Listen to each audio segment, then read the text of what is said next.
mesti merasakan pahitnya waktu bersama keluarga berkurang, mesti merasakan pahitnya makan dikurangi.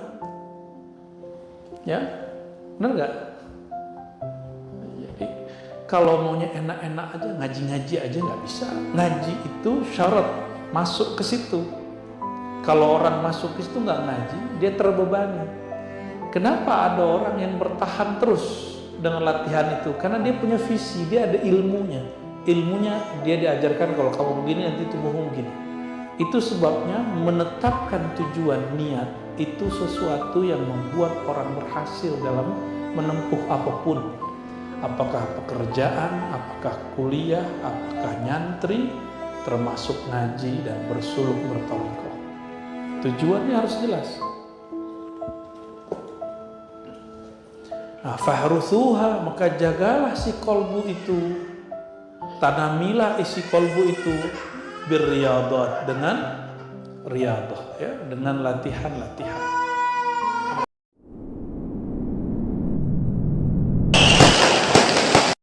Bismillahirrahmanirrahim. Qala al-qulubu mazari'ul asrar fahruthuha birriyadati wat-tahdhib lil-akhlaqi wala tatrukuha syi'aban lil-bahaimi wal-qita' wal-qutta'. Al-qulub, kolbu itu mazari'ul asrar. Mazari' jamak dari mazra'ah, berarti ladang-ladang. Ladang apa? Ladang rahasia-rahasia. Marhaban Bu Yayuna. Kolbu itu ladang daripada rahasia. Rahasia isinya apa? Ma'rifatullah, mengenal Allah. Jadi di mana ditanam asrar? Di kolbu. Bagian terdalam kolbu itu namanya sir. Ya. Fahruthuha, maka bercocok tanamlah. Itu makna pertama. Fahruthu juga bermakna maka jagalah ia. Jadi bercocok tanamlah, tanamilah, jagalah ia si kolbu dengan apa? Dengan dua hal. Berriyadat, dengan riyadah. Riyadah itu artinya latihan-latihan. Latihan itu sesuatu yang meletihkan dan melelahkan, dan dia diulang-ulang. Itu yang disebut latihan. Kalau ingin berotot seperti aderai, maka harus jaga makan dan jaga latihan sehingga tubuhnya betul-betul berotot. Aderai itu seumuran Anda ya? Ada 50. Tapi tubuhnya lebih keren dari kita yang umur belum sampai di situ kan.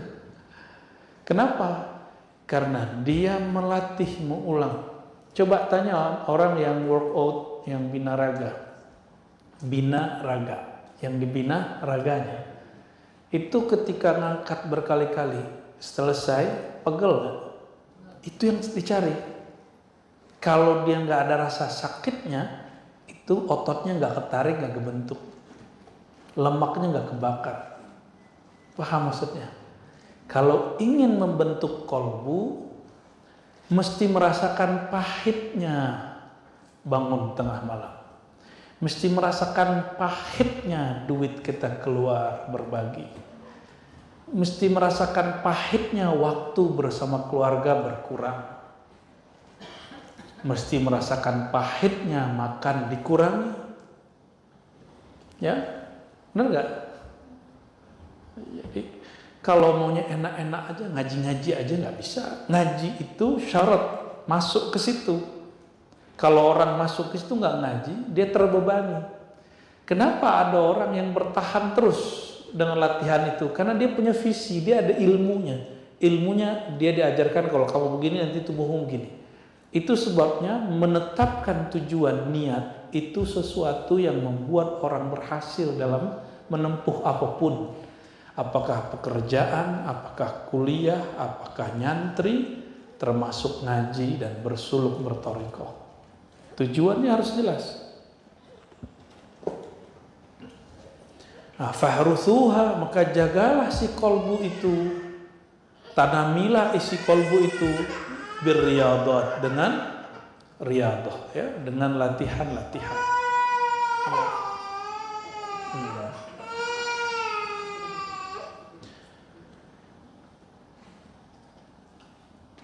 Jadi adakah ada orang berhasil tanpa mengulang-ulang pekerjaannya setiap hari?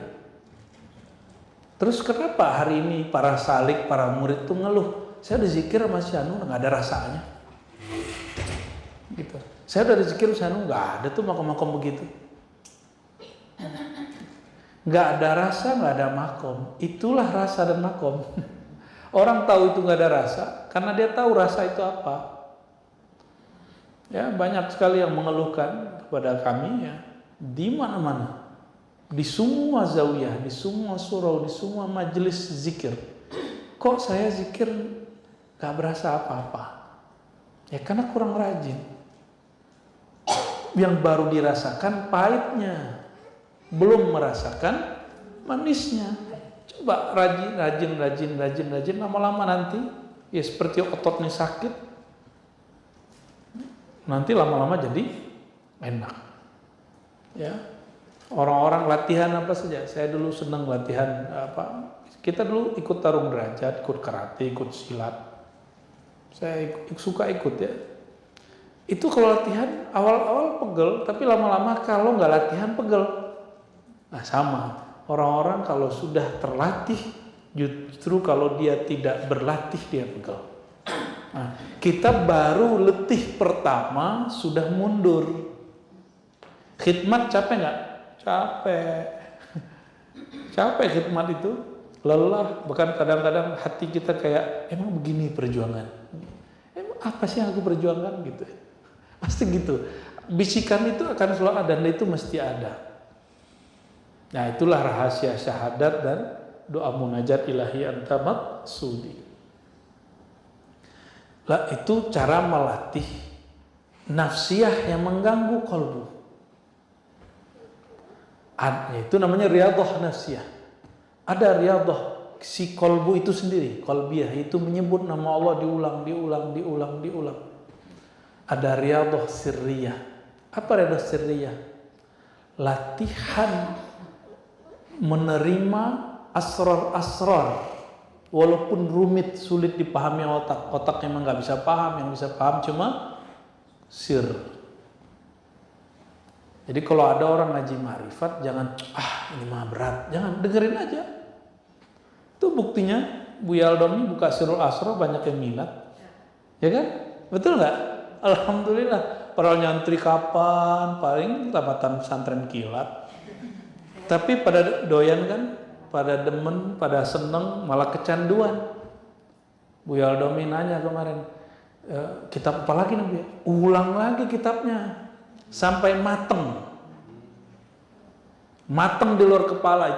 Itu salah satu sir struktur kemakrifatan yang pernah ada diwariskan oleh Maulana Sultan Al-Aulia Syekh Muhyiddin Abdul Qadir Jilani. Antum udah pernah saya kasih tahu, tarikot saya Naqsyabandiyah Al-Khalidiyah, semua Khalidi Qadiri, tapi tidak semua Qadiri Naqsyabandi. Nah itu, ya. Kenapa? Karena tarikot Naqsyabandiyah Khalidiyah di salah satu khatamatnya itu mengamalkan kesimpulan-kesimpulan dari wirid Syekh Abdul Qadir Jilani, Najmuddin Kubra, tarikot Kubrawiyah, tarekat Khistiyah, ya. Baru Syekh Bahaddin Syah Naqsyabandi, ya. Jadi inilah yang ditajdid dulu oleh Sidi Ahmad Al-Faruqi Ad-Dahlawi, ya. Beliau keturunan Sayyidina Umar, ya. Maka disebut Al-Faruqi. Itu riyadah apa? Riyadah sirriyah. Nah, orang yang melatih sirnya, barulah sirnya kuat menampung ilmu ma'rifat. Jadi orang rajin zikir belum tentu sanggup ngaji ma'rifat. Belum tentu sanggup. Ya. Orang yang latihan zikir belum tentu sanggup ngapain? Ngaji ma'rifat. Karena ma'rifat sama zikir beda. Ma'rifat itu mengenal yang punya nama di dalam zikirmu itu, sedangkan zikir mengulang-ulang nama yang punya nama. Ya. Kata saya. Fadal.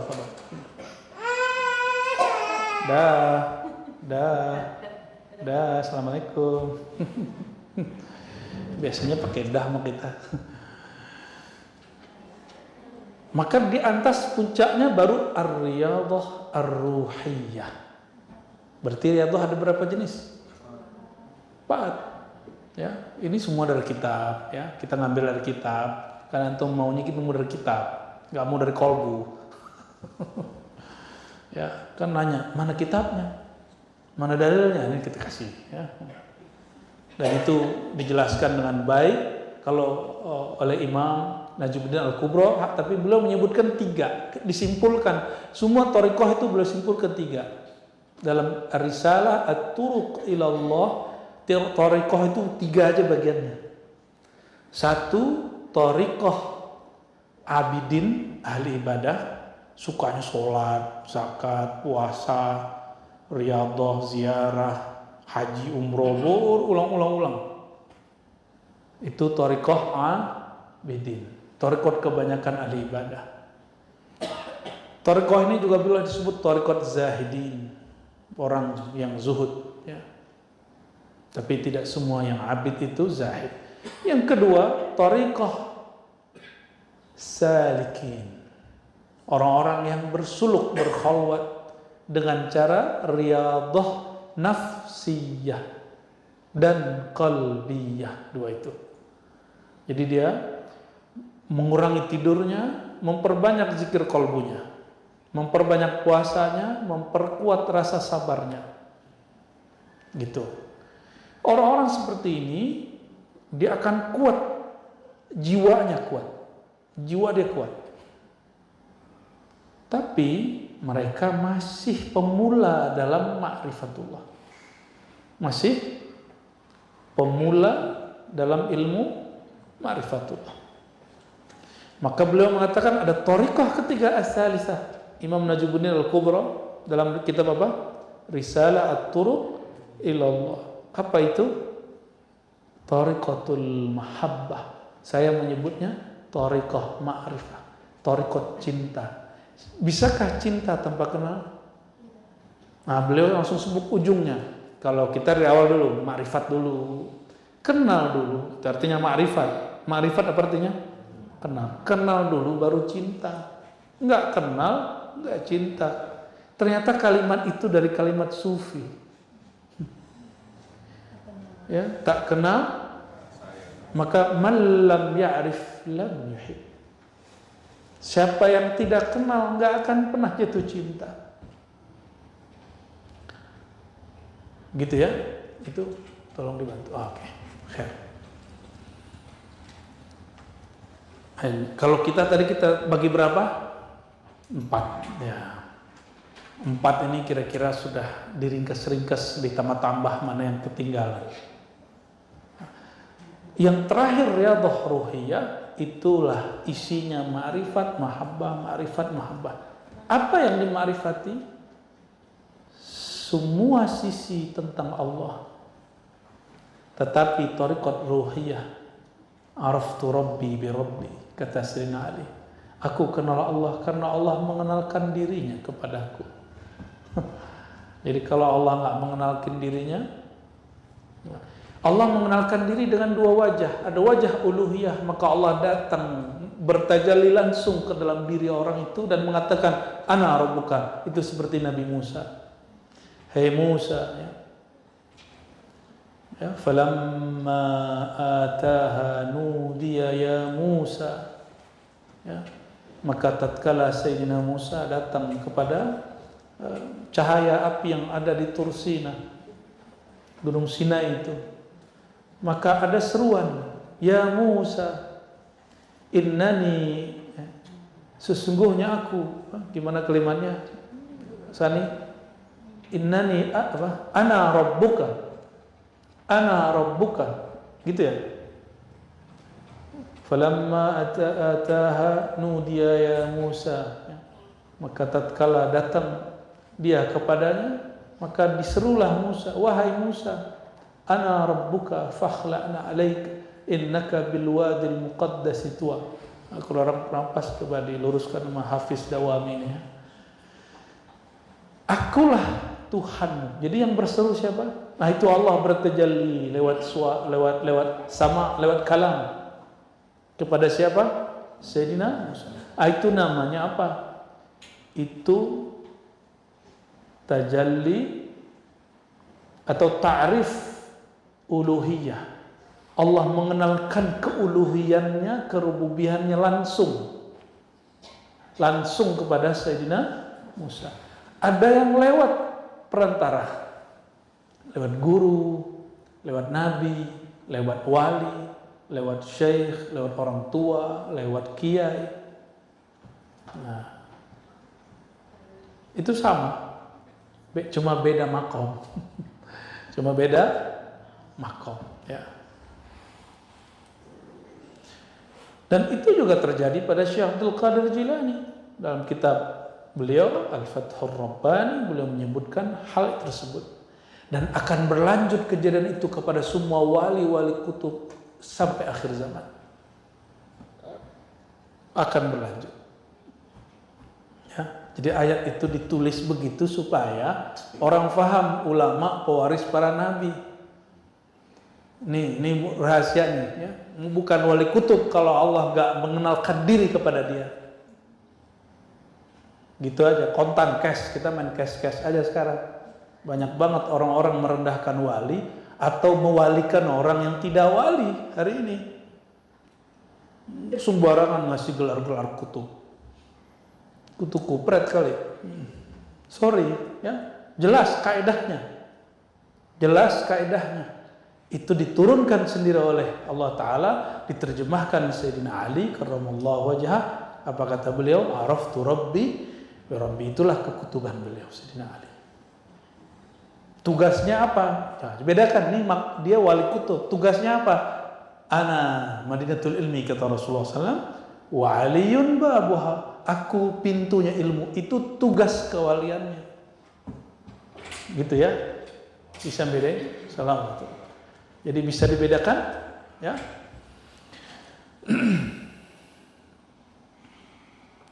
Fahruthuha birriyadati wa tahdhibil lil akhlaq. Nah, coba lihat.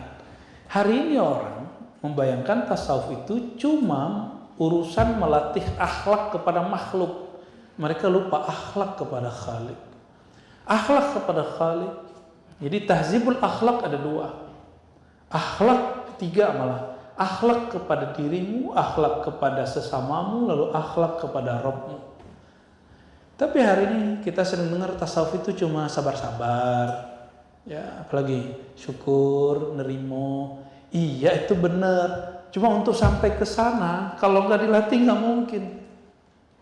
Dan aqul lakum ya al-ikhwah, as-sabr al-mutlaq la yaqa'u 'ala as-sabirin illa bi ma'rifati al-mubli alaih.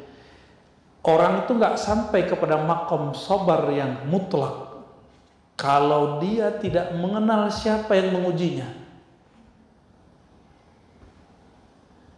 Oke? Jadi sabar ini juga ada dua, ada sabar mutlak, ada sabar nisbi. Sabar mutlak itu sabar ahli ma'rifat. Mereka kenal siapa yang cubit diri mereka. Mereka kenal siapa yang memberi musibah mereka. Kalau yang nyubit kekasih, marah nggak? Sabar nggak? Minta lagi. Paham? Kalau yang membebani adalah kekasih, kapok nggak? Malah nanya, kok kamu nggak minta, Neng? Gitu. Kok kamu nggak minta jajan, malah kita bingung. Itu contoh bahwa sang kekasih tidak merasa dibebani oleh kekasihnya. Adakah zat yang lebih sayang kepada kita daripada Allah Subhanahu wa taala?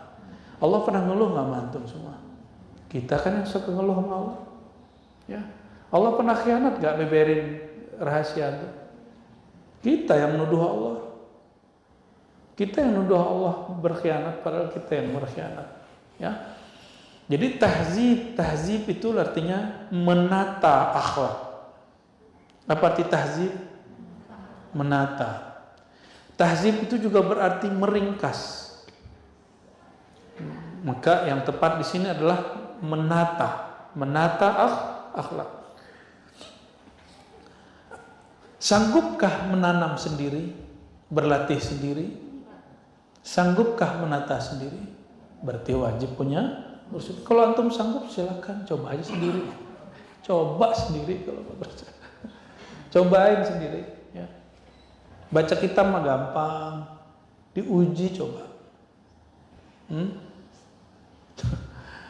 Ngaji mah gampang ya, setengah jam 1 jam rasanya 1 menit 2 menit. Coba duduk zikiran setengah jam. Kesemutan. Dari tadi nggak kesemutan kan? Lupa nih baru ingat kesemutannya. Kan nggak mungkin seseorang itu dapat berakhlak kepada Allah kalau dia tidak mengenal Allah. Mengenal Allah mulai yang basic, kenal nama, kenal af'al perbuatan, kenal sifat, baru kenal zat. Makanya ada kitab Al-Maqsad Al-Asna, ini saya belum sempat mohon maaf kepada teman komunitas kita di Jerman. Kajian kitabnya gantung. Al-Maqsad Al-Asna yang kajian Zoom belum saya lanjutkan lagi. Mungkin nanti kita lanjutkan lagi. Kalau ada yang punya teman di sana, sampaikan maaf saya ke teman-teman kita di Jerman ya. Kitab Al-Maqsad Al-Asna. Itu kitab sudah mau selesai itu syarahnya. Tinggal dikit lagi namanya, nama-nama Allah. Nah, di situ Imam Ghazali memberikan 2 rumus. Ada nama yang untuk ta'alluq, untuk mengaitkan, menggantungkan hati kepadanya. Gak boleh ditiru nama itu. Contohnya Allah. Nama Allah gak boleh ditiru. Ini menurut Imam Ghazali. Ya, kita beda dikit. Ada tambahan, kan ada syarahnya. Ya, kan boleh beda antar zaman. Sebelum beliau juga belum banyak yang menjelaskan ta'alluq dan takhalluq. Beliau juga beda dengan guru sebelumnya. Beda di situ bukan lit tadad, itu lit tanawwu, bukan bentrok, tapi menunjukkan dinamika pengalaman. Kalau beliau kan nggak boleh katanya bertakhalluq billah, itu nggak boleh. Berakhlak dengan nama Allah nggak boleh katanya. Itu menurut Imam. Ini bekas daripada ilmu kalam yang masih tersimpan dalam nafsiyah Imam Ghazali, dan itu normal dan itu bagus. Kalau beliau nggak begitu, jadinya kayak Ibnu Arabi. Karena Ibnu Arabi bagi beliau ta'alluq billah itu biasa. Makanya muncul ungkapan beliau al-wahdah al-mutlaqah. Beliau nggak pernah ngomong wahdatul wujud. Aqul lakum ayyuhal ikhwah, Ibn Arabi ma yaqulu abadan wahdatal wujud. Innama qal wahdah al-mutlaqah. Beliau enggak pernah ngomong wahdatul wujud, satu wujud enggak. Beliau bilang cuma wujud mutlak. Wujud, karena wahdatul wujud bukan mustalah beliau, tapi istilah yang dikeluarkan oleh imam setelahnya, yaitu Ibnu Sab'in. Siapa nama imamnya? Nanti 2 bulan lagi terbit bukunya tentang Ibnu Arabi. Dulu tulisan waktu saya masih S1, tapi kita kembangin. Nanti ada sanad hadisnya, ada sanad mazhabnya, ada sanad. Cuma itu sudah diplagiasi banyak orang. Tapi mereka nggak bilang itu dulu dari tulisan kita. Tapi nggak apa-apa. Ilmunya kan bukan ilmu saya. Kalau ada orang plagiasi, itu plagiasi. Diambil tapi dia nggak ngaku ngambil dari buku kita. Ya nggak apa-apa ya. Kita lagi ngamalin ilmunya Imam Syafi'i. Ya, Imam Syafi'i mengatakan, jika aku mengajarkan suatu ilmu, maka janganlah aku berharap ilmu ini tidak dinisbatkan kepadaku. Assalamualaikum. Ya. Marhaban. Ya.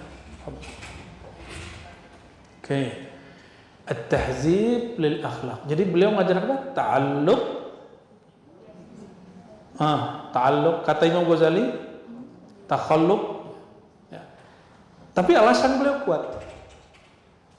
Ternyata ini mengikuti pola Imam Al-Baihaqi bahwa ada sifat zati, nama zatiyah, ada nama fi'liyah. Apalah itu? Nih, coba dimiringin miringin ya. Nama Allah, ini ma'rifatul asma ya, belajar nama-nama Allah ya. Di dalam Al-Qur'an banyak sekali ayat menyebutkan, di surat Toha misalnya, Allahu la ilaha illahu lahul asmaul husna ya, walillahil asmaul husna fad'uhu biha. Banyak sekali ayatnya. Ada mawjud wala ghair mawjud. Oke. Anggap aja ngaji lagi, kuliah. Bismillahirrahmanirrahim. Jadi mengenal nama, tulis bahasa Arab atau bahasa Indonesia? Azak kaif.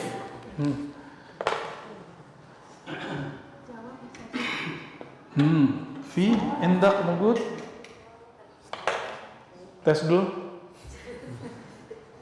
Ya, mumpung sekalian mengenalkan Dawami masih jomblo. Ya sudah. Ya sudah, catat. Mengenal nama Allah itu ada 3 pembagian jenis nama. Satu, nama zatiyah, nama zat. Nama apa? Nama zat. Bagi Imam Ghazali, Allah itu nama zat. Allah gitu. Oleh karenanya dalam thariqat guru saya di Sumatera yang diambil dari Jabal Abi Kubais Mekah, membaca nama Allah Ismul Jalalah, Allah itu disebut Ismul Zat, nama zat. Namun secara uslub Al-Asmaul Husna lebih tepat disebut Ismul Jalalah, nama keagungan. Fi mungkin? Mafi? Baik. Ism apa? Isim zat. Isim zat ya. Ini versi Imam Baihaqi dan Imam Al-Ghazali. Ternyata sebelumnya atau sezaman dengan Baihaqi barangkali ada Abdul Qahir Al-Baghdadi, pengarang kitab Usuluddin ya, yang beliaulah yang mengatakan bahwa Rabb itu bagian dari nama Allah ya. Jadi kalau yang nggak tahu, revisi aja, maunya apa sih merevisi? Emang semua kita bakal benar terus? Nggak juga. Emang kita nggak pernah salah? Nggak mungkin juga. Emang semua kitab kita baca kan nggak juga. Apalagi saya ya. Salatin, kamu kopiahnya bagus sekali.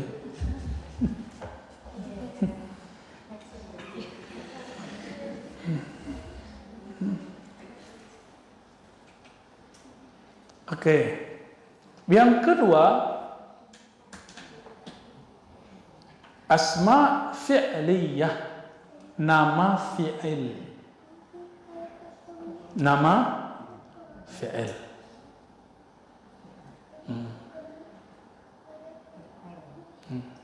Itu aja dua aja lah cukup. Jadi 2 ya, nama zat dan nama. Nah, ini versi mereka. Nama fi'il, Razzaq, Maha memberi rezeki. Khaliq, Khallaq, Maha mencipta. Al-Badi' yang mencipta tanpa perlu contoh dan konsep. Apalagi? Maka orang Al-Badi' dia yang mengajar, mencipta, membimbing, menulis tanpa perlu kerangka teori. Karena teorinya sudah diciptakan Allah. Itu Abdul Badi' namanya. Ya, mereka membahas Asmaul Husna. Jadi Asmaul Husna itu mereka bagi segitu. Nama zat, nama fi'il. Ya. Mau versi terbarunya? Ya. Udahlah segitu aja dulu.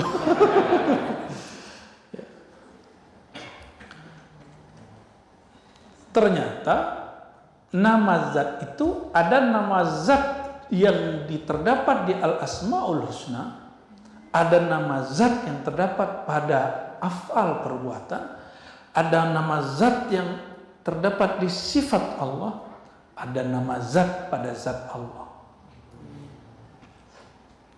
Yang dibagi dalam Al-Quran sebenarnya semuanya, namun Allah sembunyikan dalam terang. Allah sembunyikan di lafaz-lafaz yang terang benderang itu, sehingga banyak orang yang tidak sadar di situ. Ya, gitu aja dulu. Tar pelan.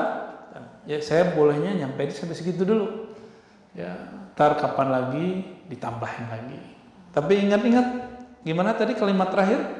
Nama zat itu tidak hanya lafaz Allah atau Ahad. Ada isim zat pada Asmaul Husna, ada isim zat pada fi'il Allah, ada isim zat pada sifat Allah, ada isim zat, nama zat pada zat. Kenapa? Allah itu tidak mungkin mengeluarkan semua rahasianya, jati dirinya. Kalau begitu gampang sekali. Ya, berarti Allah lebih mudah ditebak daripada alam semesta. Ya, gak menarik dong. Yang maha dicinta itu mesti misterius.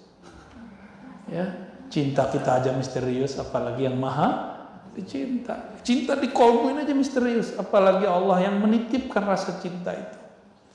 Maka wallahi ayuhal ikhwa, ma al-mahabbatu fi qulubina illa huwa nuqtatun bal nisf nutqah ya, nuqtah min nuri mahabbatillah. Jadi semua cinta di qalbu kita itu cuma paling setitik, setengah titik atau seperseribu titik dari percikan titik-titik yang Allah berikan dari nur mahabbah cintanya. Ya, ini yang bikin kita senang sama orang, kita bersahabat sama orang, kita bersaudara. Jadi jangan kira cinta itu cuma lawan jenis, tapi ketika antum nyaman berguru, nyaman ini nyaman nggak punya teman sampai gitu? Nanti kita lihat minggu depan datang lagi nggak? Tapi ini sudah banyak ya, saya lihat sudah dari masa pandemi sampai hari ini yang bertahan banyak. Alhamdulillah, ini nikmat dari Allah, tandanya antum kepercik nurnya kenceng sekali. Ya. Dan nur itu ada an-nur az-zati, ada an-nur as-sifati, ada an-nur al-fi'li, ada an-nur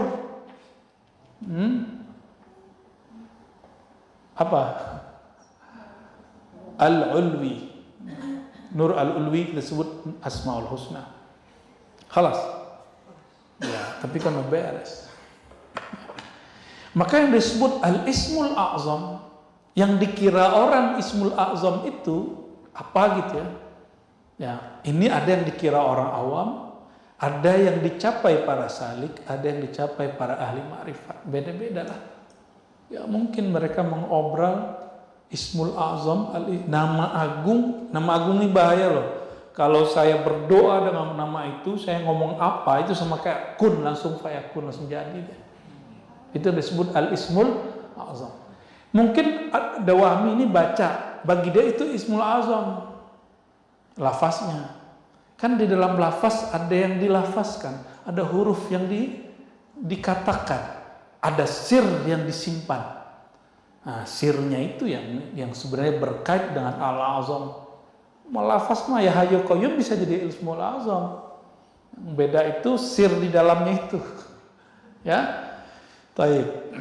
Wala taturkuha, janganlah kamu membiarkan qalbumu syi'aban, menjadi padang savana yang tidak pernah diolah sehingga tumbuhlah rerumputan. Nah, syi'ab itu seperti wadah atau lembah yang tumbuh semak belukar, itu syi'ab.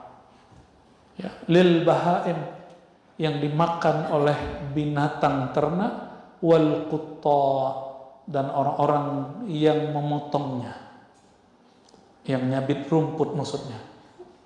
Ya, mau kolbunya begitu? Mau biarin mau? Hah? Mau kolbunya jadi semak belukar? Ya. Kalau ada, coba lihat nih, orang mau buka padang savana jadi ladang, jadi kebun. Itu diapain dulu? Diapain dulu? Digemburin dulu, dicangkul dulu, dan nyangkulnya keras. Masalahnya ada murid nggak mau dicangkul, nggak mau dikerasin, maunya ngaji-ngaji aja, nggak mau riyadhah, nggak mau khidmat. Padahal thariqat kita apa? Ilmu, ngaji, baru talqin itu masuk kholwat, suluk. Yang ketiga khidmat. Orang suluk mah kuat, ngaji mah kuat, khidmat nggak kuat. Khidmat di situ baru asrar kebuka. Bisa nyaksiin guru, dia manusia biasa, tapi dia nyimpen marifat. Bisa nggak tuh nerimanya? Beneran. Ya. Dia pendosa, tapi kekasih Allah. Bisa nggak? Sulit antum terima. Dia nggak bagus kelihatan amalannya, dia biasa aja, tapi ternyata dia agent Allah Subhanahu wa Ta'ala. Itu mah teori aja. Ntar kalau ketemu juga nggak sanggup. Nggak yakin saya. Nggak, kurang yakin.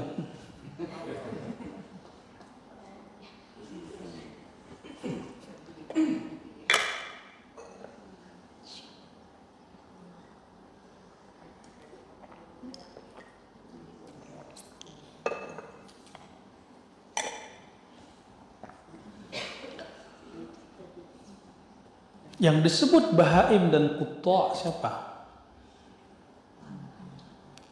Bahaim itu nafsiyah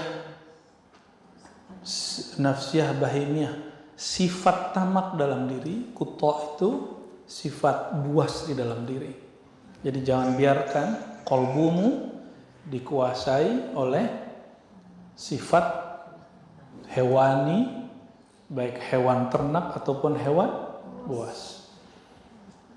Nah, jadi kalau di Quran ada kalimat ulaika kal an'am, mereka seperti binatang ternak, itu ini penjelasannya.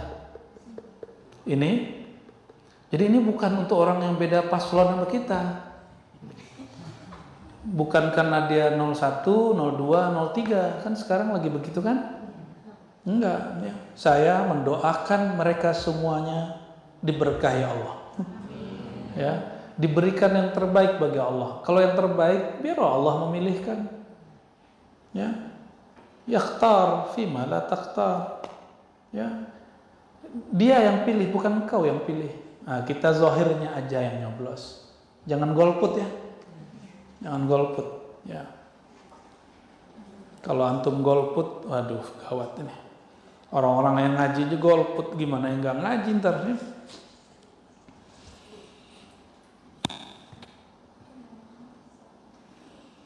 Allahumma sholli wa sallim alaihi. Salawat dulu.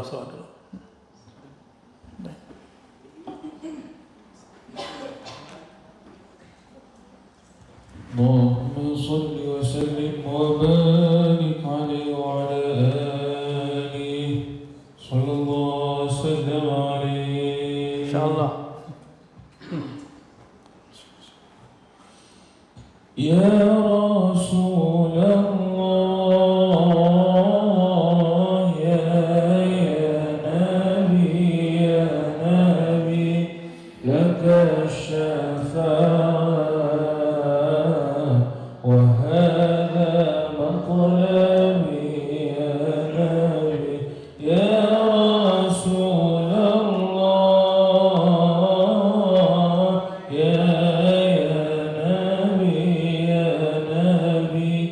لك الشفاعة وهذا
Lanjut. Nah, halaman 36. Bismillahirrahmanirrahim. Qala khalaqaka al-haq min qabl wa lam taku syai'a. Wa qala wa la tajlis ma'allah min kaunihi khaliqan lirrizq. Nah, ini sudah mulai keras. Beliau sudah mulai tegas. Jangan kamu wiridan, berdoa, berhaji, berumroh, riyadhah, berthariqah, bersolawat, zikir, karena Dia pencipta engkau dan memberi rezeki engkau. Diulangi. Jangan kamu menyembahnya sebatas karena Dia menciptamu dan memberi rezekimu. Jangan kamu haji umroh sebatas Dia memberi rezekimu, Dia yang menciptamu. Apalagi supaya ditambah rezekinya. Emang Allah lupa sama bagian rezeki kita? Kira-kira Allah lupa nggak? Ada yang bilang Allah lupa. Kafarta billahil azim. Itu orang kafir itu. Ya. Kafirnya kafir jahil, kafir lupa, kafir karena jahil, bukan kafir murtad, bukan. Ya tapi tetap harus diulangi syahadatnya. Masa Allah lupa? Ya. Apalagi yang masih nanya, saya ada doa, masa Allah dengar nggak sih? Kok belum dikabulkan juga udah 3 tahun nih? Emang Allah dengar nggak? Ya berarti yang kita minta bukan yang semestinya kita minta, makanya Allah nggak kasih. Terus untuk apa minta-minta ke Allah kalau yang dikasih juga yang diperlukan buat kita? Doa itu bukan mengasih tahu Allah, doa itu sebatas menjadikan diri kita ini hamba budaknya Allah Subhanahu wa Ta'ala. Itu sekedar itu, nggak lebih dari itu. Oleh karenanya semua para kekasih Allah itu punya munajat doa, menunjukkan sir ubudiyahnya. Sir ubudiyah hilang, nama ini muncul namanya walayah, kewalian. Itulah yang disebut murad. Murid kalau sudah hilang kudrat iradat, dia fana dirinya, nyatalah kudrat iradat Allah, bernama dia murad, yang dikehendaki Allah. Barulah itu diundang, wahai jiwa yang tenang, ya, kembalilah, irji'i, ya, pulanglah kepada Allah. Itu baru diundang, murad. Allah menginginkan dia, Allah menginginkan dia, baru dikasih nama. Irji'i ila rabbiki. Ada nama yang Allah buka, radiyah, mardiyah, mutmainnah. Ya, itu nama yang Allah buka. Radiyah, mardiyah itu adalah salah satu sayap dari nur Sayyidina Muhammad sallallahu alaihi wasallam. Maka semua nama itu dari nur beliau. Ini metodologi nama. Kenapa ada nama ruh, nama qalbu, nama akal, nama badan, nama jiwa, semua ada di situ. Nah, khusus murad yang disebut oleh Imam Syekh Abdul Qadir Jilani, yang diingkari oleh orang-orang ahlu zahir yang ngakunya bertorikot, ngakunya bermuktabarah, tapi ternyata menolak konsep ini. Ya nggak apa-apa sama kita, cuma dia nggak punya bagian di sini berarti. Coba perhatikan kalimatnya. Kalau murid sudah jadi murad, apa kata Syekh Abdul Qadir Jilani? Sammahullah. Allah beri nama dia bi asma la ya'rifuha illallah. Dengan nama-nama. Nah, ini terjemahan kita. Karena kita dapat makna dari guru kita. Allah beri dia nama-nama yang jumlahnya tiada yang mengetahui kecuali Allah. Tapi terjemahan mereka apa? Allah beri nama yang nama itu tidak ada yang tahu kecuali Allah. Loh, Allah ngasih dia nama, terus yang tahu cuma Allah. Allah kan udah namain dia, ente dinamain sama Allah. Berarti yang dinamain ngerti nggak dia punya nama? Ngerti. Berarti terjemahan begitu nggak paham dia dengan teks. Mesti belajar ilmu bayan lagi. Ini pakarnya ilmu bayan, Buya Zul Asfi kan. Saya sering loh ya nanya teks ini terjemahannya gimana Bu? Itu karena nguasain ilmu bayan. Sikabayan. Ya. Kabayan itu kan sufi sebenarnya. Ya, dia kan buat anekdot-anekdot yang orang nggak ngerti, itu malah matihannya Sunda itu. Itu yang kita dengar dari kiai-kiai Sunda ya. Nggak tahu kalau kiai Sunda yang lain, cuma kiai Sunda yang saya temuin begitu. Ya dia mungkin seperti yang bikin syair ilahi ilahi lastulil firdaus ahla itu Abu Nawasnya orang Sunda lah gitu ya, kumaha atuh sahih lah sahih amla.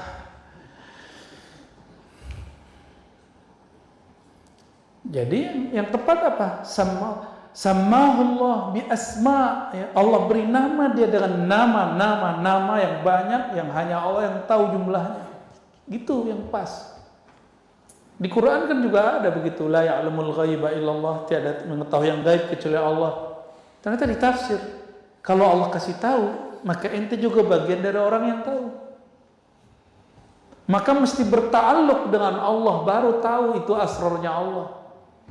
Mesti ada koneksi dengan Allah Subhanahu, dan karena Allah itu batin, maka mesti berkoneksi dengan zahirnya. Dan Allah berzahir, bertajalli dengan nama sifatnya melalui nur Sayyidina Muhammad SAW, melalui sosok beliau dan pewaris-pewaris beliau sampai akhir zaman. Ya, ini rahasianya kenapa kita mesti berguru, karena guru itu mewarisi nur Sayyidina Muhammad SAW. Al-ilmu nurun, kata Imam Waqi' kepada Imam Syafi'i, ilmu itu nur.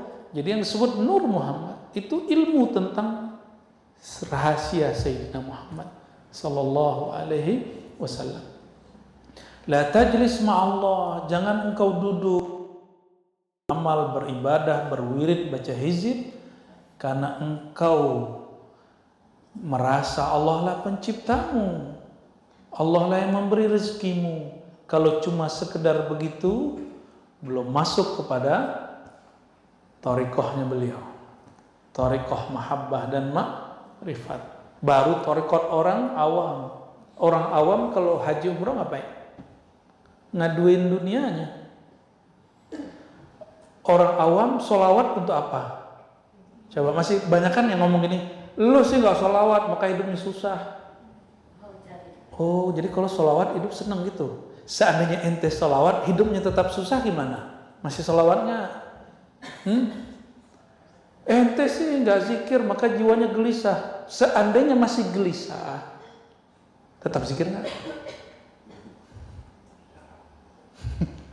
Kira-kira gimana? Berarti kita zikir belum tulus kepada Allah. Belum ilahi anta maksudi. Ilahi anta maksudi itu teman-teman, itu munajat. Itu munajat muncul dari orang yang sudah dimi'rajkan kepada maqam al-ikhlas. Al-ikhlas itu maqamnya di aras, bukan di langit. Jadi gak gampang, aneh ikhlas itu mah bahasa orang kita ya. Gue ikhlas gitu ya. Ternyata ikhlas orang kita apa ya? Ya. Gue ikhlas gak apa-apa gitu. Ikhlas kok ngomong-ngomong ya. Allahumma sholli ala sayyidina Muhammad. La tajlis ma'allah, jangan duduk zikir berwirid karena engkau merasa Allah sebatas penciptamu, pemberi rezekimu. Wala min jihati faraghihi minhu, atau engkau ya selesai dari diberi rezeki, wa wa'dihi bihi, karena engkau dijanjikan sesuatu, surga kah, amalan kah, pahala kah, wa qasamihi alaihi, atau dibaginya rezeki, pahala segala macam, surga kepadamu. Seandainya rezeki itu tidak ada, surga itu tiada, masihkah engkau menyembahnya? Kan ngomong seandainya, ada yang salah paham, ente kafir, masa surga nggak ada? Kok nggak nyambung? Nggak nyambung tuh orang, IQ-nya kurang memang ya. Sebelum surga neraka dicipta, Allah sendiri atau sudah ada surga neraka yang lain? Berarti dulu, sekarang, nanti Allah masih sendiri nggak? Kira-kira bener nggak nih? Allah sekarang ramai apa sendiri? Lagi ramai nggak nih? Ini yang disebut oleh Ibnu Arabi al-wahdah al-mutlaqah. Ini yang dikafir-kafirkan orang. Emang begitu kafir? Kan itu makna qul huwallahu ahad. Kan itu makna wa ilahukum ilahu wahid. Kalau nggak paham, tawakuf, diam aja dulu, dengerin dulu maksud Ibnu Arabi itu apa. Jangan main takfir. Ya, udah begini masa zaman orang menolak Ibnu Arabi. Antum coba lihat di saat umat Islam 50 tahunan yang lalu, 100 tahun yang lalu menolak kajian Ibnu Arabi diambil orang Barat, diambil di Khalson, diambil oleh philosophe ya, orang mana itu ya, orang Fransai, orang Prancis. Diambil oleh siapa tuh? Gimana bacanya bahasa Jerman tuh? Animir, Schimmel, apa gitu bacanya ya? Bener ya? Tolong dibenerin, bukan bahasa kita soalnya. Diambil oleh mereka, dipakai oleh mereka. Bahkan ada seorang pakar kristolog di Italia itu mengatakan, ya, Ibnu Arabi telah menyelamatkan doktrin kita yang tadinya nggak bisa dijelaskan, nggak bisa terjelaskan. Dijelaskan konsep tajalli, konsep kasih sayang. Karena orang-orang Kristen yang murni sampai hari ini masih ada, itu nggak percaya Tuhan itu 3, Tuhan tetap 1, Tuhan itu 1 ya. Saya nggak tahu kalau orang-orang awamnya Kristen ya, tapi yang saya kenal beberapa romo-romo pendeta itu bilang Allah saya 1 katanya. Orang Kristen nyebut Allah loh, bukan Allah. Allah itu mungkin orang Batak, orang Cina yang berkristen karena dia nggak belajar bahasa Arab. Kita maklumi nggak ada masalah juga. Kenapa? Kristen Libanon, karena Kristen itu maju di Libanon dan di Mesir, itu kalau baca nama Allah, Allah Ta'ala. Allah. Sudah pernah baca Injil bahasa Arab belum? Saya sudah pernah. Antum takut baca Injil? Saya koleksi Injil loh. Injil versi Katolik, Protestan, kita koleksi. Weda, koleksi saya. Pengen tahu ajaran mereka apa, ajaran Lause, Taoism, Konghucu, pengen tahu ini ada nggak kesamaan? Kalau ada nggak perbedaan? Kalau udah begitu, kira-kira titik temunya di mana? Titik perbedaan di mana? Ya biasa kerjaan orang kurang kerjaan. Baik. Walakin ijlis ma'ahu, tetapi duduklah bersamanya, berzikirlah, berwiridlah, bertorikotlah, bertasawuflah, berhaji umrohlah, qiyamul lail, bangun malam harilah, bersedekahlah, ala annahu malikun mukhtar, karena dia mutlak pemilikmu, dialah yang menguasaimu, yang memilihkan sesuatu untukmu. Yatasarrafu fi mulkihi kaifa yasha. Sembahlah dia karena dia mutlak menguasai kekuasaannya, dan kita ini bagian dari kekuasaannya. Wa anta ghairu multafitin ila syai'. Kalau sudah begitu, jangan melirik lagi kepada selainnya. Qa'idun baina yadayhi ala bisatin wa qad khalaqaka min qabl wa lam taku syai'a. Maka duduklah, pakaikanlah faham ini. Apa fahamnya? Ala bisat. Maksudnya paham ini. Waqad khalaqaka, Allah menciptamu, min qabl, sedangkan sebelumnya, walam taku syai'a, engkau tiada. Allah menciptakan kita bukan karena apa-apa, bukan karena dia ingin disembah, bukan Allah itu ingin dipuja. Maka sembahlah Allah bukan karena engkau ingin ditambah rezekimu, bukan supaya masalahmu selesai, bukan karena badanmu ingin sehat. Tubuh ini sunnatullahnya sakit sehat, jiwa ini gelisah tenang, kolbu ini gelap terang, begitulah kolbu. Nggak ada orang yang selalu terang, selalu gelap, nggak ada. Para pendosa pun nggak selalu dia berdosa, pendusta pun nggak selalu dia berdusta. Peminum khamar pun beberapa waktu dia tidak minum khamar, ya kan? Koruptor tidak selalu dia korupsi. Apalagi orang-orang yang berzikir kepada Allah Subhanahu wa Ta'ala. Nah ini keras nih beliau. Cuma di terjemahan saya masih lembut kan? Oh keras ini, beliau ini keras sekali. Kalau ingin masuk ke hadirat Allah, diundang oleh Allah, berzikirlah engkau, tidak ada lagi noda itu. Jadi ternyata noda bagi orang awam, dosa mata, dosa telinga, dosa kaki, dosa kemaluan, dosa perut. Tapi noda begini kecil bagi mereka, tetap ini dianggap dosa. Noda yang paling besar adalah noda yang dipandang oleh Allah. Allah memandang ke tubuh atau memandang ke kolbu. Nah, jika di kolbu ada niat selain Allah, itu yang Allah pandang. Mau ketemu seseorang yang spesial, Dawamin kan jomblo. Ingin ketemu seseorang yang spesial, di wajahnya ada jerawat, itu dibedakin itu. Ya, dempul, ya kan? Ingin ketemu seseorang yang kita senangi, baju kita ada nodanya, ganti gitu. Kenapa? Li'annahu yanzur ila mazahirina ila wujuhina, karena tubuh ini, pakaian ini, muka ini jadi objek dia, sehingga ketika kita memakai pakaian atau bergaya, bermodel, berstyle yang kira-kira mengganggu mata dia, kita enggak mau. Coba bawakan itu kepada Allah Subhanahu wa Ta'ala. Jangan berhenti di makhluk. Allah tidak pernah berhenti memandang kolbu. Tapi ada saatnya dia memandang, tapi dia memalingkan pandangannya. Nah ini bahaya itu kalau Allah sudah palingin. Di situ mulai gelisah ya.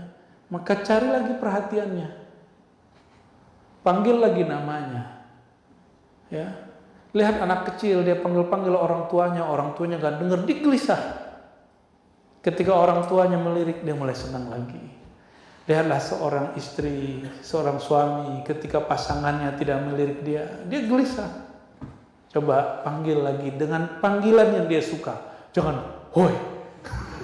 Gak begitu manggil orang yang kita suka, yang kita senangi, yang kita ingin mendapatkan pandangan dia. Apalagi Allah Subhanahu wa ta'ala. Maka ud'ullah, panggillah Allah, awid'ur Rahman, panggillah dengan nama Ar-Rahman. Ayyaman tad'u falahul asma'ul husna. Dengan nama mana saja, kan dia punya nama yang indah. Ambillah nama itu dengan nama yang indah itu. Nur inilah yang kemudian dipercikan kepada kita, maka semua kita senang dengan nama-nama yang indah. Ya, maka orang mau nyalek itu sengaja mau haji dulu biar ada depannya ha gitu. Habib, ayo haji, sorry. Biar ada haknya itu, karena hak berarti ini soleh gitu. Kenapa S-nya nggak masuk ke sholat ya kan? Kan seru tuh, bisa banyak tuh depannya. Mandi wajib kan, MW. Allahumma salli alaihi. Allahumma salli alaihi. Jadi carilah perhatian Allah Subhanahu wa ta'ala. Jadi kita zikir itu nyari perhatian Allah. Bukan kita lagi ada hajat. Allah sudah menyediakan semua hajat kita, tinggal kita usaha. Ini sudah ditaruh nih, ambil. Kita mau ambil atau tidak? Maka orang kaya, orang yang rajin ngambil jatahnya. Orang yang miskin, orang yang tidak menggunakan kasab dia, usaha dia. Kasab inilah yang nanti dipertanggungjawabkan. Dan kasab ini tunduk kepada kudrat iradat Allah Subhanahu wa ta'ala. Nah, jangan salah nih. Semuanya tunduk dalam kudrat iradat Allah. Bukan berarti kita mesti fatalisme serta takdir, enggak. Allah berikan satu kesadaran namanya kasab. Laha ma kasabat wa 'alaiha maktasabat. Bagi jiwa manusia ada satu kesadaran namanya kasab, usaha. Ya. Nah, kasab inilah yang kemudian dikeluarkan istilahnya oleh Imam Al-Arif Billah fi ilmi al-kalam Sayyidi Syekh Abil Hasan Al-Ash'ari. Jadi jangan salah, Al-Kutub itu tidak hanya sufi, juga kutub di kalangan ahli kalam. Kalau belum tahu kutub nggak bisa ngeluarin istilah-istilah begitu. Bid'ah dia. Dia mesti dapat ilham dulu baru bisa dikeluarin. Ya, itulah dahsyatnya para imam, para imam-imam kita. Baik. Lanjut, si kuat. Maghrib jam berapa doang nih? Selama.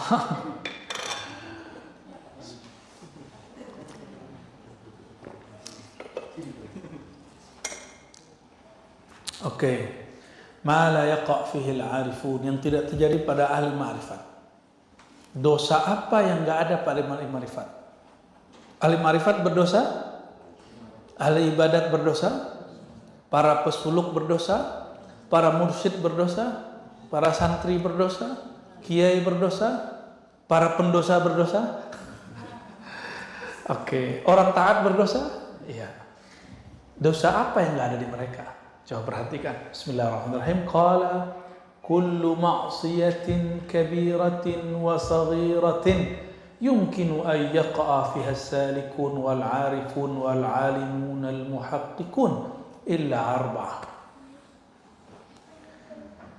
Semua dosa baik besar ataupun kecil pasti terjadi pada para pesuluk muridnya. Antum pesuluk enggak? Niat suluk? Suluk itu ada suluk berkholwat, ada suluk berkhidmat, ada suluk ghair muakkad.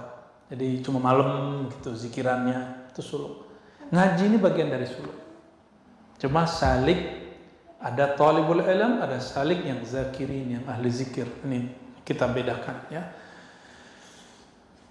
Wal arifun ahli ma'rifat, wal alimun orang yang mengenal Allah. Nah, ini jangan lupa beda kitab, beda istilah. Bagi Ibnu Arabi, arif di bawah alim. Tapi di istilah ulama belakangan, paling tinggi arifin. Oke? Sama, baca kitab Sirrul Asrar, syariat, tarekat, ma'rifat, hakikat. Hakikat yang disebut paling tinggi. Karena hakikat itu ke ilmu ma'rifat ka'arifin.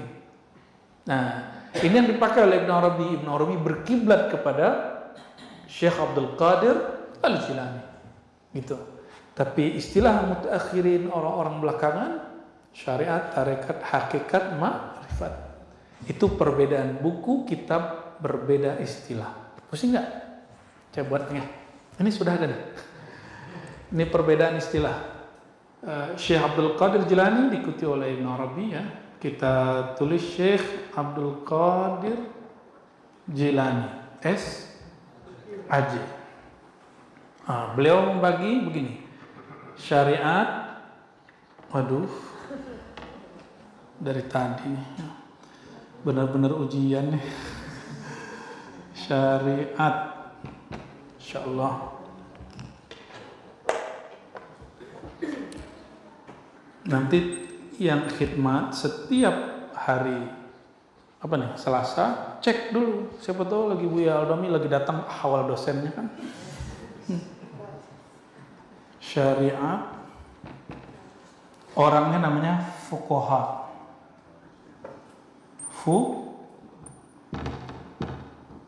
Fuqaha, ahli fikih.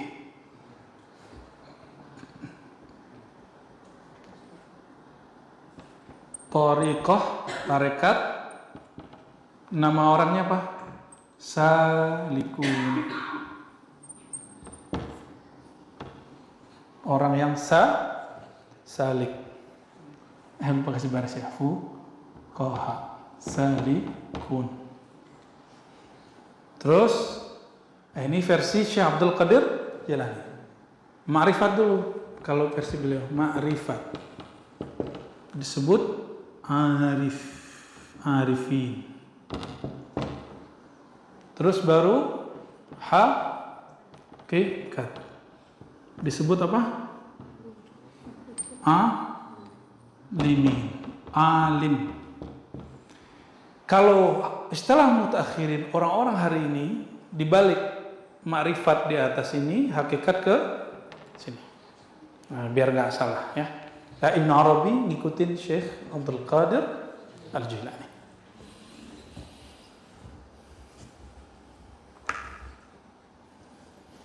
Semua maksiat, mau kecil besar, salik, arif, alim, ahli hakikat, kena semua. Jadi jangan berharap guru antum gak berdosa. Masa si kiai, masa si mursyid begitu gitu. Gimana? Jadi saya sering dengar laporan, oh, mursyid ini begini, biasa itu. Yang mau adu saya dengan si mursyid kaget. Oh, nggak berhasil nih gitu. Jadi dia niat kita mau menghujat orang itu. Ya nggak, biasa aja. Saya mau ngomong ini. Emang orang nggak boleh salah. Emang kamu doang yang boleh salah. Emang murid boleh salah, terus guru nggak boleh salah gitu. Ya.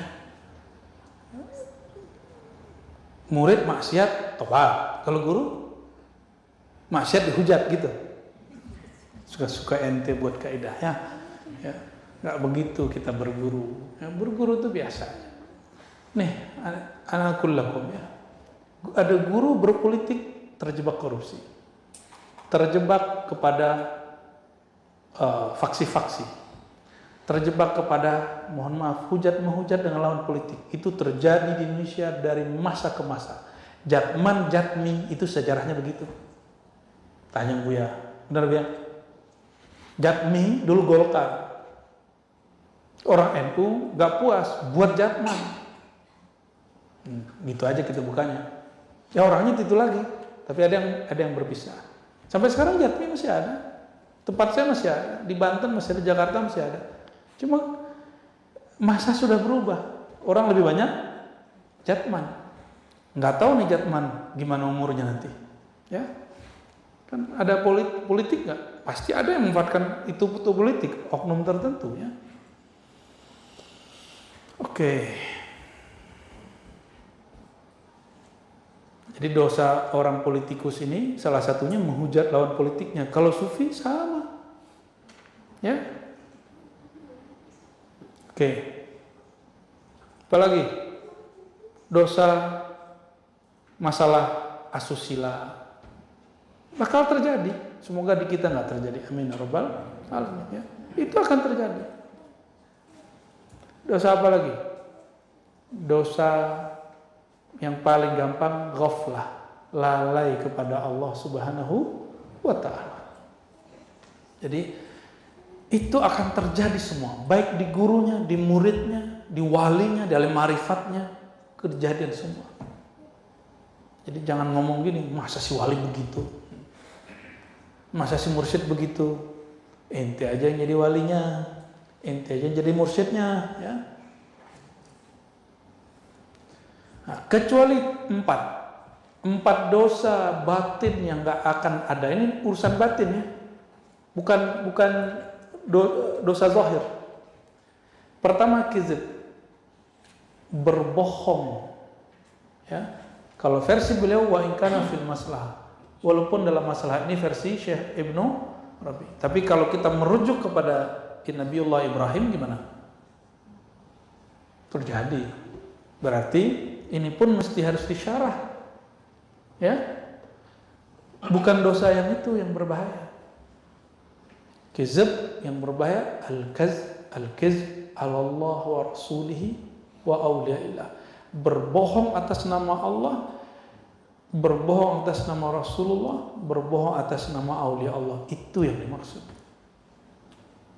Ya. Nabi Ibrahim pernah berbohong? Berapa kali Nabi Ibrahim berbohong? 3 ya. 1, masalah hancurin patung. Yang kedua, sakit, aku sakit, gitu. Padahal nggak sakit kan? Ketiga, menyebut istrinya saudari, ya kan? Itu bohong nggak? Bohong dan maslahat nggak? Maka ini mesti direvisi kalimatnya, harus disyarah ulang, ya. Karena kitab ini tidak suci, yang suci hanya Allah dan Rasulullah, ya. Yang kedua, wal khianat. Khianat itu apa ciri-cirinya? Lain di depan, lain di belakang. Pernah khianat nggak? Tanya sendiri ke kolbu kita. Pernah ngomongin guru nggak depan, di belakang guru? Kalau pernah, antum tobat nasuha. Itu dosa paling besar. Baru ke guru mursyid kita, apalagi nanti antum ketemu Imam Mahdi, ketemu wali kutub yang lebih besar lagi. Maka mengomentari orang itu, lihat-lihat untuk komentar. Ya. Bagus sih, tapi pasti ngomong tapi cerewet gitu. Ya. Orang-orang khianat itu nggak akan bersama. Ya. Dia kira gurunya nggak tahu, betul. Tapi apakah Allah tidak tahu? Apakah Allah tidak tahu? Tahu. Dan guru dia kekasih Allah. Allah nggak suka orang itu bersama sang guru, maka orang itu dengan cara apapun akan ditendang dari gurunya. Nauzubillah min dzalik. Hati-hati. Ini beliau keras sekali dalam bab ini. Ibnu Rabi. Jadi tobat yang paling berat itu tobat dari khianat dan berbohong atas nama Allah. Nabi nggak pernah berbohong kan? Wahyu nggak turun, Nabi bilang turun nggak? Wali nggak mungkin berbohong atas nama Allah. Nggak ada ilham terus bilang ada ilham, nggak mungkin. Nggak mungkin itu. Kalau salah baca kitab mungkin, salah memahami kitab mungkin, salah membaca ilham mungkin, tapi dia berbohong atas nama ilham nggak mungkin. Karena itu sifat para nabi. Nabi tidak pernah berbohong atas nama wahyu.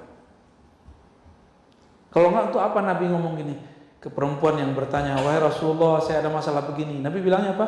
Wadan, kamu besok datang. Besok datang sampai lebih dari sebulan, 40 hari.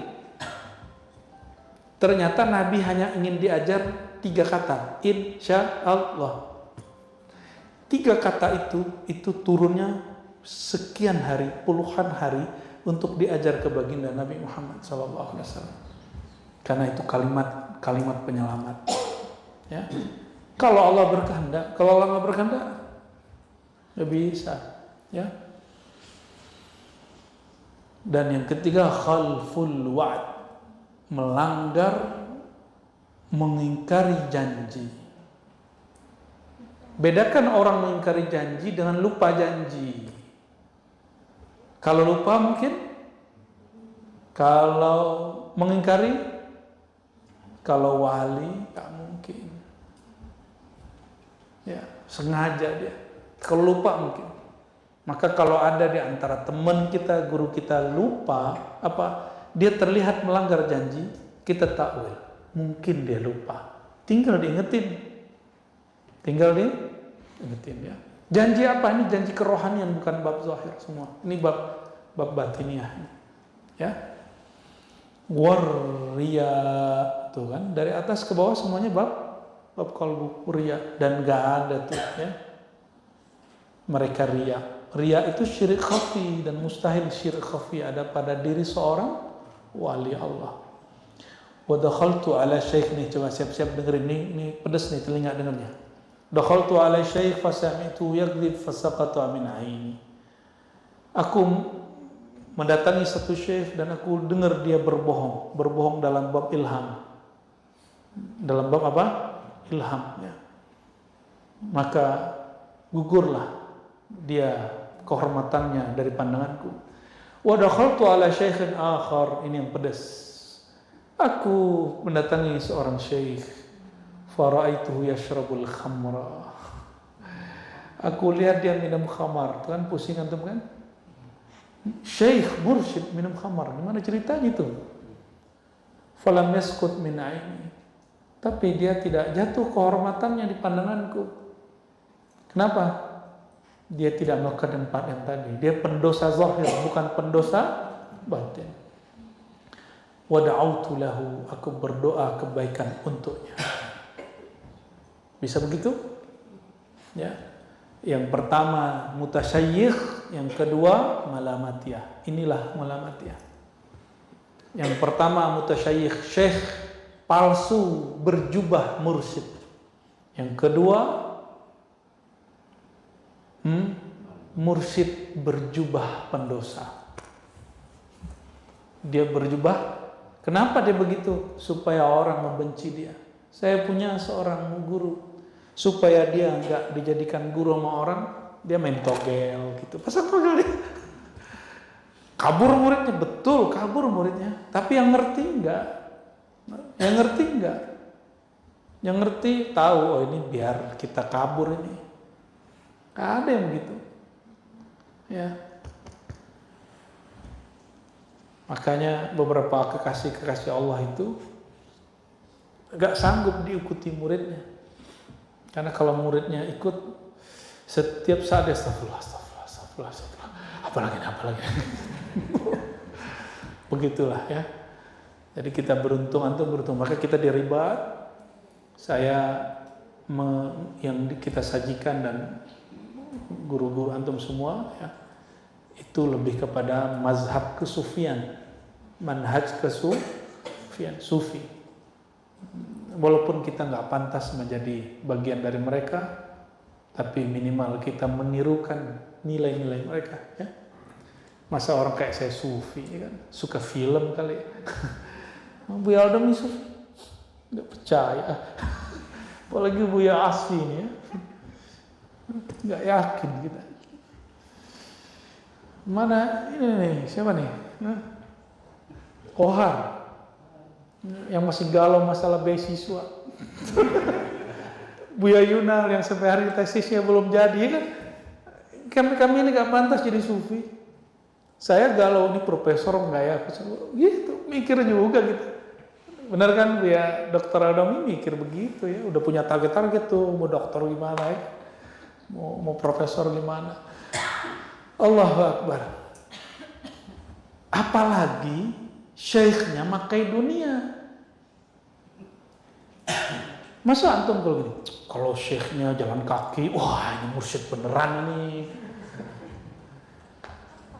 Kalau syekhnya pakai mobil yang bagus, gak sulit.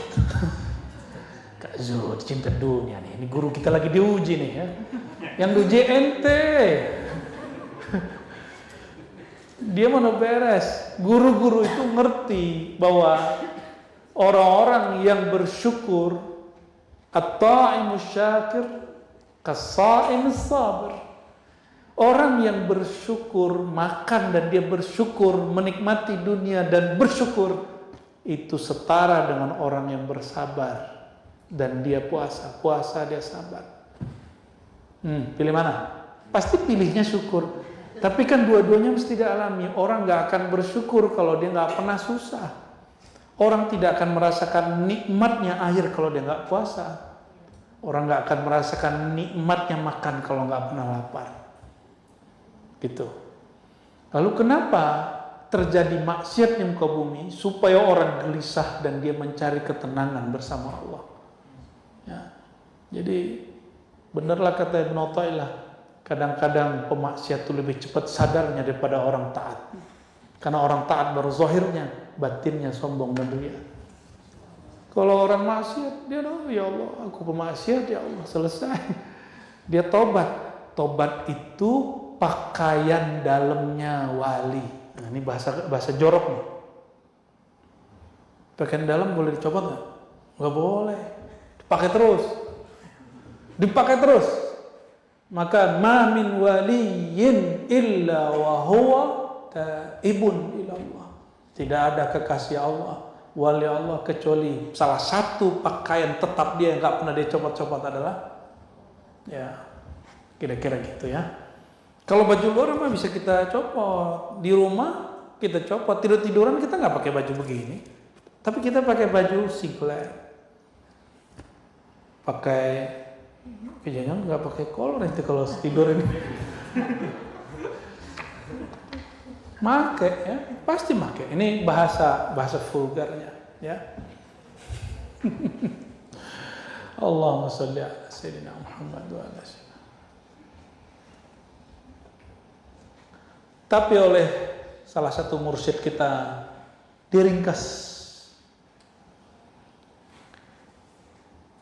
ahlullah, kekasih Allah, baik dia salik, arif, alim, muhaqqiq, dia nggak punya dua sifat, syak dan khianat. Dua itu aja. Syak itu ragu, meragukan kebenaran ilmu ini, apalagi sosoknya. Kita sering terjebak membenarkan ilmunya, meragukan sosoknya, karena masalah-masalah tadi, masalah-masalah tetapnya yang muncul dari dia. Ya. Pertama apa? Syak, keraguan. Yang kedua, khianat. Enggak, dua itu. Lebih ringkas toh? Lebih ringkas. Jadi gini, kalau digabung dua aja. Dia tidak pernah syak, dia tidak akan pernah. Berarti mungkinkah dia berbohong untuk maslahat? Mungkin. Mungkinkah dia melanggar satu perjanjian untuk kebaikan orang yang dijanjikan? Mungkin. Gitu, ya. Mungkinkah dia cari perhatian orang tapi dia nggak ria di kalbunya? Mungkin aja. Ini ya. Jadi kitab itu berkembang terus ya.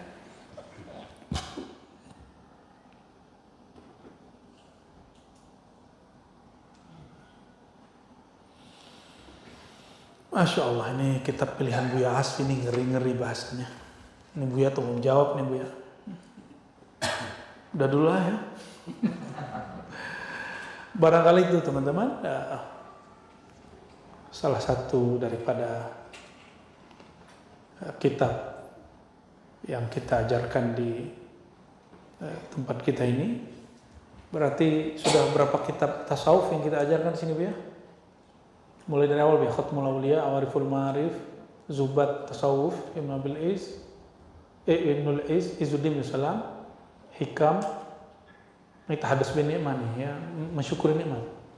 Al-Anwar Qudsiyah, Lawakil Anwar, yang mana Buya? Al-Anwar Qudsiyah dari 6. Apa lagi? Arsalah Kusyairiyah on progress, karena sesekali aja, karena sudah ada kajiannya dulu di ini. Fathul Mari sudah disebut tadi, apalagi Al-Bahrul Murud dulu ya, Qawaidut Tasawuf udah 9, apalagi Al-Ghunyah, Al-Minah 10, Sirrul Asrar Nubiyah ya, apalagi Nubiyah apa yang belum di-upload tuh, upload aja. Al-Minan ada direkam. Ya, upload. Ini kok gak di-upload ini? Upload ya semua. Biar nggak hanya antum yang mendapatkannya. Ya, kalau kita nggak isi ruang kosong di sosial media ini, mereka yang isi. Kita bantu isi. Ya, kita ini siapalah. Tapi kita berharap semoga satu titik itu dihargai Allah seperti seekor semut yang sampai hari ini Allah hargai, tidak boleh dibunuh. Karena dia ikut membawa satu tetes air untuk memadamkan apinya Nabi Ibrahim. Anggaplah kita ini semut. Tapi semoga ini berkesan. Yang Allah pandang itu keinginan kolbunya, bukan karyanya semata, ya, karya juga. Alhamdulillah nih. Berarti Sirrul Asrar ulang lagi ya. Dan di live kan ya. Atau direkam posting ulang. Ya. Udah, kitab-kitab ini mesti kita sebar-sebar maknanya. Kalau ada keliru, kita perbaiki. Gak apa-apa kok. Emang antum harus menunggu maksum dulu, terpelihara dari dosa dan salah. Loh kapan begitu? Kapan jadinya begitu? Ya, itulah sebabnya Syekh Sulaiman Zuhdi dikritik orang. Kenapa engkau angkat mursyid yang belum kamil mukammil? Apa jawaban beliau? Linashrin nafa', supaya manfaat menyebar luas. Nanti Allah yang sempurnakan mereka. Ya. Jadi di Thariqat Naqsyabandiyah Khalidiyah mursyid tidak satu. Ini kasih tahu antumnya. Saya nggak mau tahu di luar thariqat lain terjadi perdebatan di zawiyah mereka bahwa mursyid dari mursyid yang dulu satu doang. Itu urusan mereka. Kita bisa berargumen bahwa itu salah sebenarnya. Kenapa?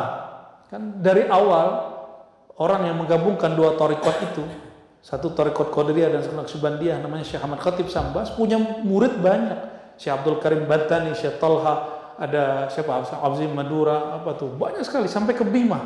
Berarti beliau mursyid ngangkat banyak mursyid. Syekh Sulaiman Zuhdi ngangkat lebih dari 100 mursyid.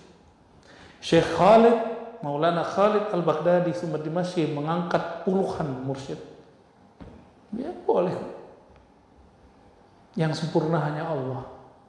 Maka kamil mukammil itu bahasa lisan, bahasa hakikatnya kamil mukammal. Apa beda kamil mukammil dengan kamil mukammal? Kamil mukammil dia fa'il muta'addi, tapi maknanya bukan muta'addi. Dia mukammal, yang menyempurnakan, bukan, tapi yang disempurnakan. Jadi saya walaupun baca mursyid kamil mukammil, tapi dalam hati saya memaknainya kamil, sempurna, mukammal, disempurnakan oleh Allah Subhanahu wa ta'ala. Ya. Jadi jangan cari mursyid sempurna. Carilah mursyid yang dilengkapi ilmunya oleh Allah Subhanahu wa ta'ala. Dan Allah kalau melengkapi, Allah kurangi orang itu. Karena kesempurnaan hamba kekurangannya. Ya, kesucian hamba dengan kotornya dia. Usulnya hamba dengan keputusasaannya dari selain Allah. Bahkan dia putus asa dari mursyidnya, dari gurunya, dari silsilahnya, dan ujungnya hanya kepada Allah Subhanahu wa ta'ala. Kira-kira begitu ya. Selamat tersesat di jalan kebaikan. Wassallallahu ala nabiyyil haq nabiyyina Muhammad sallallahu alaihi wasallam wa ala alihi wa ashabihi ajma'in. Sallallahu rabbuna ala nuril mubin Ahmad Mustafa sayyidil mursalin wa ala alihi wa sahbihi ajma'in. Sallallahu rabbuna ala